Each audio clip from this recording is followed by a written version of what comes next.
ഇന്ന് ഞാനിവിടെ എല്ലാവർക്കും ഒരേപോലെ ഇഷ്ടപ്പെടുന്ന അച്ചാറിൻ്റെ റെസിപ്പിയാണ് കാണിക്കാൻ വേണ്ടിയിട്ട് പോകുന്നത്. ചെറിയൊരു മധുരവും പുളിയും എല്ലാം ഉള്ളൊരു നല്ലൊരു അച്ചാറാണ്. അപ്പം എന്തായാലും വീഡിയോ ഒന്ന് കണ്ടുനോക്കാം. അച്ചാർ ഉണ്ടാക്കാൻ വേണ്ടിയിട്ട് ഉരുളിയാണ് വെച്ചിട്ടുള്ളത്. ഉരുളി നല്ലോണം ചൂടായിട്ടാകുമ്പോൾ എള്ളെണ്ണ വെച്ച് കൊടുക്കുക. എള്ളെണ്ണ വെച്ച് കൊടുത്തിട്ടുണ്ടെങ്കിൽ അച്ചാർ കുറേ നാൾ കേടുകൂടാതിരിക്കും, നല്ല ടേസ്റ്റും ഉണ്ടാവും. അപ്പോൾ അത് നല്ലോണം ചൂടായിട്ടാകുമ്പോൾ ഇതിലേക്ക് കടുക് ഇട്ട് കൊടുക്കുക.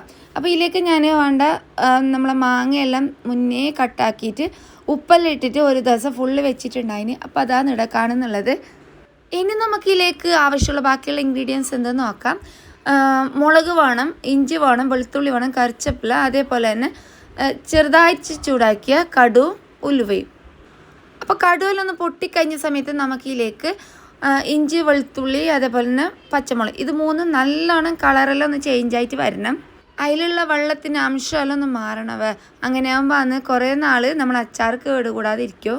ഇനി ഇത് ചെറിയ തീയിൽ വെച്ചിട്ട് നമുക്ക് എന്താക്കാം, നല്ലോണം ഇളക്കി കൊടുക്കാം.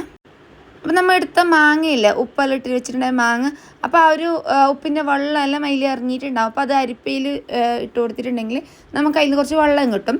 അതിലേക്ക് കുറച്ചും കൂടി വെള്ളം ഒഴിച്ചു കൊടുക്കുക. അതേപോലെ തന്നെ കുറച്ച് വിനാഗിരി ഇട്ട് കൊടുക്കുക. അപ്പോൾ ഈ ഒരു അച്ചാറിൻ്റെ ഡീറ്റെയിൽ ആയിട്ടുള്ള റെസിപ്പി നിങ്ങൾക്ക് വേണമെന്നുണ്ടെങ്കിൽ ഒന്ന് കമൻ്റ് ആക്കുക, ഞാൻ ഫുൾ വീഡിയോ ആയിട്ട് ഇടാം.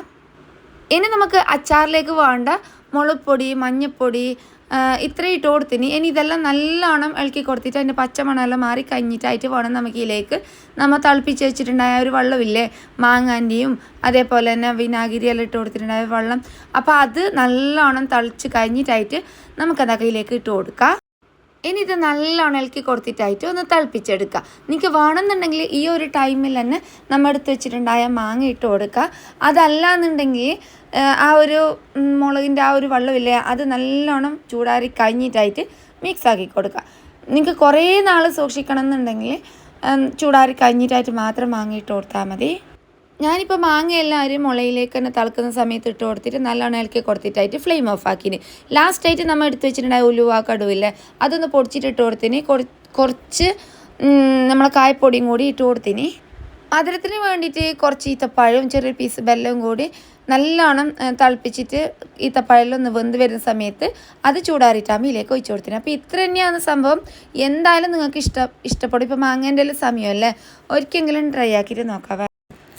അങ്ങനെ നമ്മളെ അച്ചാർ എങ്ങനെ നിങ്ങൾക്ക് ഇഷ്ടപ്പെട്ടോ ഇല്ലേന്നൊന്ന് കമൻ്റ് ആക്കുക. അപ്പോൾ എന്തായാലും ഒരു സ്മൈലായാലും മതിയാവേ, മറക്കണ്ട. അതേപോലെ തന്നെ വീഡിയോ ഇഷ്ടപ്പെട്ടാൽ ലൈക്കൊക്കെ മറക്കണ്ട. സബ്സ്ക്രൈബ് ആക്കാതെ വീഡിയോ കാണുന്നുണ്ടെങ്കിൽ പ്ലീസ് ഒന്ന് സബ്സ്ക്രൈബ് ആക്കിയിട്ട് സപ്പോർട്ടാക്കിയത്. അപ്പോൾ ഇനിയും നമുക്ക് നല്ല നല്ല വീഡിയോ ആയിട്ട് കാണാം. അപ്പോൾ എല്ലാവരോടും take care friends, bye bye, thank you.